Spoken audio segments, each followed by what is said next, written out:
Do Evangelho de Jesus Cristo segundo Mateus. Naquele tempo, Jesus foi à região de Cesareia de Filipe e ali perguntou aos seus discípulos: quem dizem os homens ser o Filho do Homem? Eles responderam: alguns dizem que é João Batista, outros que é Elias, outros ainda que é Jeremias ou algum dos profetas. Então Jesus lhes perguntou: e vós, quem dizeis que eu sou? Simão Pedro respondeu: tu és o Messias, o Filho do Deus vivo. Respondendo, Jesus lhe disse: feliz és tu, Simão, filho de Jonas, porque não foi um ser humano que te revelou isso, mas o meu Pai que está nos céus. Por isso eu te digo que tu és Pedro, e sobre esta pedra construirei a minha igreja, e o poder do inferno nunca poderá vencê-la. Eu te darei as chaves do reino dos céus. Tudo o que tu ligares na terra será ligado nos céus, tudo o que tu desligares na terra será desligado nos céus. Jesus então ordenou aos discípulos que não dissessem a ninguém que ele era o Messias.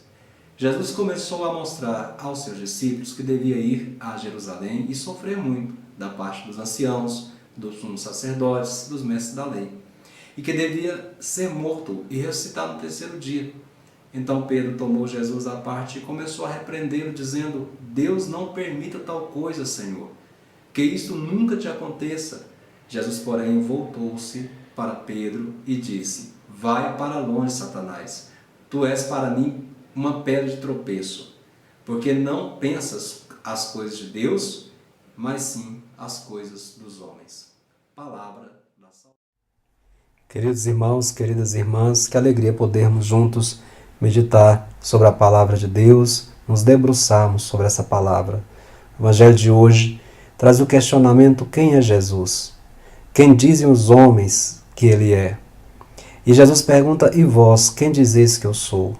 Os de fora têm opinião bem diversa daqueles que têm intimidade com o Senhor. Veja a resposta de Pedro.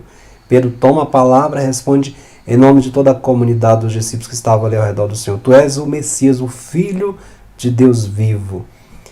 Verificada a compreensão que os discípulos têm de Jesus, então o Evangelho de Mateus dá uma volta decisiva. Se as obras e as palavras de Jesus tinham revelado a sua missão, de modo que o povo acreditasse nele, como nós ouvimos em outras passagens, à exceção daqueles que não gostavam de Jesus, claro, né, que não acreditavam nele, mas os discípulos, pela boca de Pedro, reconhecem também a natureza divina, não apenas as obras do Senhor, não que ele é apenas um profeta, como foi Jeremias, como João Batista, como os outros profetas, mas Jesus tem natureza divina.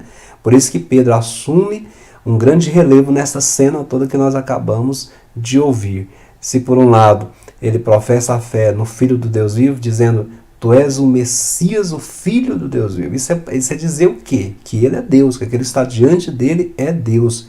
Por outro lado também, Pedro revela uma grande humanidade, uma grande fraqueza como homem, né, que ele era, quando ele recusa que Jesus sofra. Ele se recusa a aceitar o sofrimento, se recusa a aceitar a cruz quando Jesus anuncia a sua paixão. Então, ele primeiro recebe, graças à profissão de fé, recebe a plena autoridade sobre toda a comunidade dos discípulos de Jesus. Logo depois é chamado de Satanás. Por quê? Porque o ponto de vista dele se opõe ao ponto de vista de Deus. Então, por isso que ele é pedra de tropeço, é obstáculo para Jesus cumprir a vontade de Deus.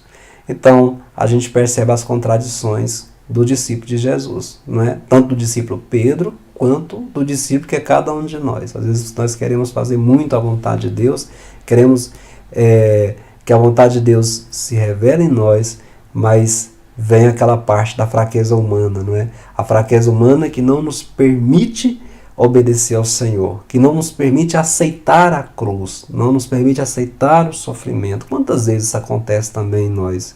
Queremos a glória, mas não queremos a cruz. Então, só Deus é que pode nos salvar. Só Deus pode nos salvar.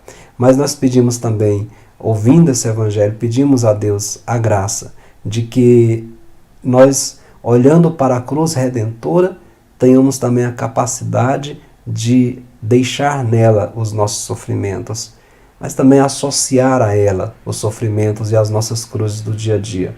Meu querido, minha querida, que a palavra do Senhor nos liberte de todas as amarras, Não sejamos nós pedra de tropeço, mas sejamos nós todos anunciadores. Como o próprio Paulo fala na carta aos Gálatas, anunciamos Jesus, Jesus crucificado.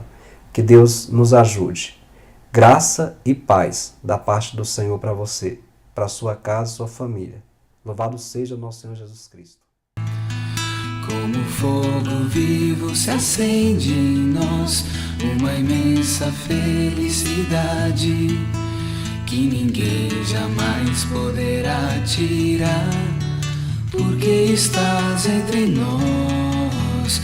Como é bom sentir que estás aqui, lado a lado a nos acompanhar, que venceste a morte para sempre, que tu nos doaste a vida.